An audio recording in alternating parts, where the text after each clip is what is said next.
మొదట్లో లంచం లాగా ఏది మీకు టికెట్ ఏది ఇదివరకు ఫ్లైట్‌లో నేను తిరిగిన రోజుల్లో మీకు కార్నర్ సీట్ కావాలా?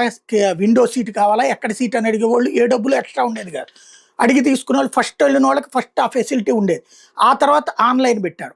ఆన్‌లైన్‌లో పెట్టినప్పుడు కూడా డైరెక్ట్‌గా బుక్ చేసుకునేవాళ్ళం. కానీ తర్వాత సీన్ మార్చేసి విండో సీట్ అయితే ఇంత, మధ్యలో సీట్ అయితే ఇంత, ఇటు చివర సీట్ అయితే ఇంత అంటూ ప్రతి సీట్‌కి రేటు పెట్టేశారు. టికెట్ ఛార్జీలు వేరు, పన్నులు వేరు, ప్లస్ ఈ రేట్లు వేరు. ఇప్పుడు డీజీసీఏ క్లియర్ ఆర్డర్ ఇచ్చింది. 60% సీట్లకి మీరు ఇట్లా డబ్బులు వసూలు చేయడానికి వీల్లేదు.